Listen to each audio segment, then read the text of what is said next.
ಮತ್ತೊಂದು ಕಡೆ ಜೆಡಿಎಸ್ ವತಿಯಿಂದಲೂ ಕೂಡ ಕಿಚ್ಚು ಭುಗಿಲೇಳ್ತಾ ಇದೆ. ಪ್ರತಿಭಟನೆಗೆ ಮಾಜಿ ಸಚಿವ CS ಪುಟ್ಟರಾಜು ಈಗ ಎಂಟ್ರಿ ಕೊಟ್ಟಿದ್ದಾರೆ.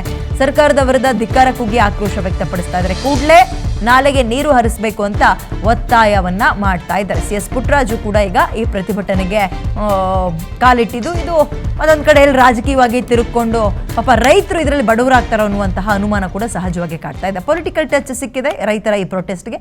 CS ಪುಟ್ಟರಾಜು ಕೂಡ ಈ ಪ್ರೊಟೆಸ್ಟ್ ಅಥವಾ ಪ್ರತಿಭಟನೆಯಲ್ಲಿ ಪಾಲ್ಗೊಂಡಿದ್ದಾರೆ. ಈಗ ನಾಲೆಗೆ ನೀರು ಬಿಡದೇ ಇರಕ್ಕೆ ಏನ್ ಕಾರಣ? ಕನ್ವಿನ್ಸ್ ಮಾಡಬೇಕು ರೈತರಿಗೆ. ಆ್ಯಂಡ್ ಕನ್ವಿನ್ಸ್ ಮಾಡಿದ್ರು ಅವ್ರು ಸುಮ್ಮನೆ ಎದ್ದೋಗೋ ಮಾತಿಲ್ಲ. ಬಿಕಾಸ್ ಇವ್ರು ಕನ್ವಿನ್ಸ್ ಆದರೂ ತೋಟದಲ್ಲಿರೋ ಪೈರುಗಳು ಕೇಳಬೇಕಲ್ಲ, ಅಯ್ಯೋ ಪಾಪ ಸಮಸ್ಯೆ ಆಗಿದೆಯಂತೆ, ನಾವು ನೀರಿಲ್ಲ ಅಂದರೂ ಆರಾಮಾಗಿರೋಣ, ಬೆಳೆ ಕೊಡೋಣ, ಪೈರು ಕೊಡೋಣ ಅಂತ ಅನ್ಕೋಬೇಕಲ್ಲ ಪೈರುಗಳು ಅಥವಾ ಬೆಳೆಗಳು. ಆಗಲ್ವಲ್ಲ. ಹಾಗಾಗಿ ಏನೇ ಸಮಸ್ಯೆ ಇದ್ದರೂ ಅದಕ್ಕೊಂದು ಪರಿಹಾರವನ್ನು, ತಾತ್ಕಾಲಿಕ ಪರಿಹಾರವನ್ನು ಕೂಡ ಅಟ್ಲೀಸ್ಟ್ ಕಂಡುಕೊಳ್ಬೇಕಾದ ಅನಿವಾರ್ಯತೆ ಇದೆ. ನೋಡೋಣ ಮುಂದಿನ ಕ್ಷಣಗಳಲ್ಲಿ ಸಂಬಂಧಪಟ್ಟಂಥವರು ಮತ್ತು ಅಧಿಕಾರದಲ್ಲಿರೋರು ಅಲ್ಲಿಗೆ ಹೋಗಿ ಅವರ ಮನವಿಯನ್ನು ಕೇಳ್ತಾರಾ, ಸಮಸ್ಯೆಯನ್ನು ಕೇಳ್ತಾರಾ, ಪರಿಹಾರವನ್ನು ಒದಗಿಸ್ತಾರಾ ಅಂತ. ಇದು ಮಂಡ್ಯದಲ್ಲಿ ಮೊನ್ನೆ ಹೈವೇ ಬಂದ್ ಮಾಡಿದ್ರು. ಇವತ್ತು ಸಂಜಯ್ ಸರ್ಕಲ್ ಅಂತ ಅಲ್ಲಿ ರಸ್ತೆಯನ್ನು ತಡೆದು ಪ್ರತಿಭಟನೆಯನ್ನು ಮಾಡ್ತಾ ಇದ್ದಾರೆ.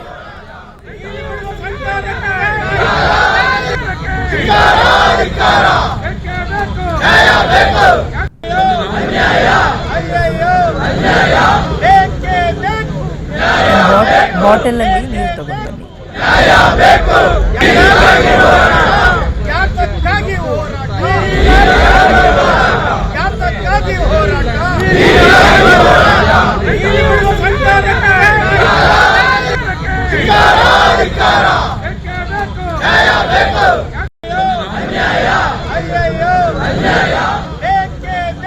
ನಮ್ ದಸ್ತಗಿರಿ ಮಾಡಿದ್ರೆ ನಿಮ್ಗೆ ಸಭಾಸ್ಗಿರಿ ಸಿಗ್ತದೆ. ರೈತರಿಗೆ ನೀರು ಕೊಡದಂತೆ ಒಣಗ್ತಾ ಇರೋ ಬಂದು ಹಿಡಿದಾರನ್ನ ನಮ್ಮ ಜಿಲ್ಲೆ ಪರವಾಗಿ ಅರೆಸ್ಟ್ ಮಾಡ್ಸವ್ರೆ ಅಂತ ಹೇಳಿದ್ರೆ ನಿಮ್ಮ ಜಿಲ್ಲಾಧಿಕಾರಿಗೆ ನಮ್ಮ SP ಗೆ ಕೋಡ್ ಬರ್ತದೆ. 16 ಮಾಡಿಸಿ ಕೊಡ್ತೀನಿ ಫೋನ್ ಆಗಿ. ಇಂಥ ಮಾತಾಡೋ ಸಂದರ್ಭನೇ ಇಲ್ಲ. ನೀವು ಜಿಲ್ಲಾಧಿಕಾರಿಯಾಗಿ ಜವಾಬ್ದಾರಿತವಾಗಿ ನಮ್ಮ ಜಿಲ್ಲೆಯಲ್ಲಿ ನಡ್ಕೊಳ್ಳದೆ ಇರುವಂಥ ಮೊದಲನೇ ಜಿಲ್ಲಾಧಿಕಾರಿ ನೀವು ಇಲ್ಲಿ ಇರೋಕ್ಕೆ ಲಾಯಕ್ಕಲ್ಲ. ನಮ್ಮ ದಸ್ತಗಿರಿ ಮಾಡಿದ್ರೆ ನಿಮ್ಗೆ ಸಭಾಸ್ಗಿರಿ ಸಿಗ್ತದೆ. ರೈತರಿಗೆ ನೀರು ಕೊಡದಂತೆ ಒಣಗ್ತಾ ಇರೋ ಬಂದು ಹಿಡಿದಾರನ್ನ ನಮ್ಮ ಜಿಲ್ಲೆ ಪರವಾಗಿ ಅರೆಸ್ಟ್ ಮಾಡ್ಸವ್ರೆ ಅಂತ ಹೇಳಿದ್ರೆ ನಿಮ್ಮ ಜಿಲ್ಲಾಧಿಕಾರಿಗೆ ನಮ್ಮ SP ಗೆ ಕೋಡ್ ಬರ್ತದೆ. 16 ಮಾಡಿಸಿ ಕೊಡ್ತೀನಿ ಫೋನ್ ಆಗಿ. ಇಂಥ ಮಾತಾಡೋ ಸಂದರ್ಭನೇ ಇಲ್ಲ.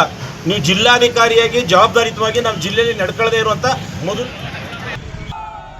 ರೈತರಿಗೆ ನೀರಿಲ್ಲದಂಗೆ ಮಾಡಿರುವ ಸರ್ಕಾರಕ್ಕೆ, ರೈತರಿಗೆ ನೀರಿಲ್ಲದಂಗೆ ಮಾಡಿರುವ ಸರ್ಕಾರಕ್ಕೆ, ರೈತ ಹೋರಾಟಕ್ಕೆ.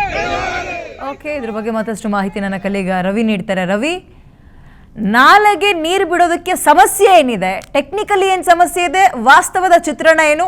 ಆ್ಯಂಡ್ ರೈತರು ಪ್ರತಿಭಟನೆ ಮಂಡ್ಯ ಭಾಗದಲ್ಲಿ ಈ ನಾಲೆಗೆ ನೀರು ಹರಿಸಿ ಅಂತ ಇದು ನೆನ್ನೆ ಮೊನ್ನೆಯಿಂದಲ್ಲ, ಕಳೆದ 10 ದಿನಗಳಿಂದಲೂ ಕಂಟಿನ್ಯೂ ಆಗ್ತಾ ಇದ್ರು. ಯಾಕೆ ಯಾರು ಇದ್ರ ಬಗ್ಗೆ ತಲೆ ಕೆಡಿಸ್ಕೊಳ್ತಾ ಇಲ್ಲ?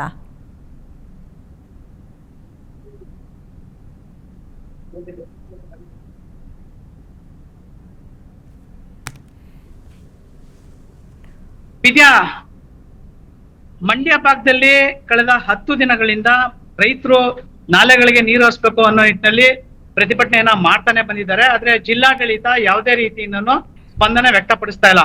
ಕಾರಣ, ಈಗಿರ್ತಕ್ಕಂಥ ನೀರು ಕುಡಿಲಿಕ್ಕೆ ಮಾತ್ರ ಅಂತಕ್ಕಂಥದ್ದು ಜಿಲ್ಲಾಧಿಕಾರಿ ಅಥವಾ ಸರ್ಕಾರದಿಂದ ಬರ್ತಾ ಇರ್ತಕ್ಕಂಥ ಒಂದು ಸ್ಪಷ್ಟನೆ. ಯಾಕೆಂದ್ರೆ ಕಳೆದ 1 ವಾರಗಳ ಹಿಂದೆ ಮತ್ತೆ ಈಗ ಚಿತ್ರಣಗಳು ಬೇರೆ ಬೇರೆ ರೀತಿಯಾಗಿ ಕಂಡು ಬರ್ತಾ ಇದೆ. ಯಾಕೆಂದ್ರೆ KRS ಡ್ಯಾಮ್ ನಲ್ಲಿ ಕಳೆದ 1 ವಾರಗಳ ಹಿಂದೆ 80 ಅಡಿ ನೀರಷ್ಟೇ ಇತ್ತು. ಆದ್ರೆ ರೈತರು ವಾದ ಇರ್ತಕ್ಕಂಥದ್ದು 70-75 ಅಡಿ ನೀರಿದ್ದಾಗ್ಲೂ ನಮ್ಮ ಬೆಳೆಗಳಿಗೆ ನೀರನ್ನ ಹರಿಸಿದ್ದಾರೆ, ಅಂದ್ರೆ ನಾಲೆಗಳ ಮೂಲಕ ನೀರನ್ನ ಹರಿಸಿದ್ದಾರೆ. ಆದ್ರೆ ಈಗ 90 ಅಡಿ 92 ಅಡಿ ಇವತ್ತಿಗೆ ಡ್ಯಾಮ್ ನಲ್ಲಿ ನೀರು ಇರ್ತಕ್ಕಂಥದ್ದು. ಇಂಥ ಸಂದರ್ಭದಲ್ಲೂ ನೀರನ್ನ ಯಾವ ಕಾರಣಕ್ಕಾಗಿ ನೀವು ಹರಿಸ್ತಾ ಇಲ್ಲ ಅಂತಕ್ಕಂಥದ್ದು ರೈತರ ಒಂದೇ ಪ್ರಶ್ನೆ. ಹೀಗಾಗಿ ಬೆಳಿಗ್ಗೆಯಿಂದನೇ ರೈತರ ಪ್ರತಿಭಟನೆ ತೀವ್ರ ಸ್ವರೂಪವನ್ನ ಪಡ್ಕೊಂಡಿದೆ. ಇದ್ರ ಜೊತೆಗೆ ವಿರೋಧ ಪಕ್ಷಗಳು ಅಂದ್ರೆ JDS ನಾಯಕರು ಇವತ್ತು ಪ್ರತಿಭಟನೆಯನ್ನ ನಡೆಸಿದ್ರು. ಮಂಡ್ಯದ ಜಿಲ್ಲಾಧಿಕಾರಿಗಳ ಕಚೇರಿ ಬಳಿ ಇರ್ತಕ್ಕಂಥ ವಿಶ್ವೇಶ್ವರಯ್ಯ ಪ್ರತಿಮೆ ಬಳಿ ಸೇರಿದಂತ JDS ನಾಯಕರು ಸರ್ಕಾರದ ವಿರುದ್ಧ ಹರಿಹಾಯ್ದಿದ್ದಾರೆ. ಜೊತೆಗೆ ಇವತ್ತು ಸಂಜೆವರೆಗೆ ಅವ್ರಿಗೆ ಸರ್ಕಾರಕ್ಕೆ ಡೆಡ್ ಲೈನ್ ಅನ್ನ ಕೊಟ್ಟಿದ್ದಾರೆ. ಯಾಕೆಂದ್ರೆ ಇವತ್ತು ಸಂಜೆ ಒಳಗಡೆ ನಾಲೆಗಳಿಗೆ ನೀರನ್ನ ಹರಿಸಲಿಲ್ಲ ಅಂದ್ರೆ ನಾವು ಕುಮಾರಸ್ವಾಮಿ ಅವರ ನೇತೃತ್ವದಲ್ಲಿ KRS ಡ್ಯಾಮ್ಗೆ ಮುತ್ತಿಗೆ ಹಾಕ್ತಕ್ಕಂಥ ಪ್ರತಿಭಟನೆಯನ್ನ ಮಾಡ್ತೀವಿ ಅಂತಕ್ಕಂಥದ್ದ ಎಚ್ಚರಿಕೆಯನ್ನ ಸರ್ಕಾರಕ್ಕೆ ನೀಡಿದ್ದಾರೆ. ಇದು ಒಂದ್ ಕಡೆ. ಇನ್ನೊಂದ್ ಕಡೆ ರೈತರ ವಿವಿಧ ಬೇರೆ ಬೇರೆ ಬಣಗಳ ರೈತರು ಇವತ್ತು ಬೇರೆ ಬೇರೆ ರೀತಿಯಲ್ಲಿ ಪ್ರತಿಭಟನೆಯನ್ನ ಮಾಡಿಸಿದ್ರು. ಒಂದು ಕಡೆ ಮಂಡ್ಯದ ಸಂಜೆ ವೃತ್ತದಲ್ಲಿ ಸೇರಿದಂತ ಪ್ರತಿಭಟನಾಕಾರರು ರಸ್ತೆನಲ್ಲೇ ಅರೆಬೆತ್ತಲೆ ಆಗಿ ಒಣಗಿರ್ತಕ್ಕಂಥ ಕಬ್ಬಿನ ಜಲ್ಲೆಯನ್ನ ಹಿಡ್ಕೊಂಡು ಪ್ರತಿಭಟನೆಯನ್ನ ಮಾಡಿದ್ರು. ಜೊತೆಗೆ ಏನು ಹೆದ್ದಾರಿನಲ್ಲೇ ಊಟ ತಯಾರಿಸಿ ಊಟ ಮಾಡೋದ್ರ ಮೂಲಕ ಸರ್ಕಾರದ ವಿರುದ್ಧ ತಮ್ಮ ಆಕ್ರೋಶವನ್ನ ವ್ಯಕ್ತಪಡಿಸಿದ್ರು.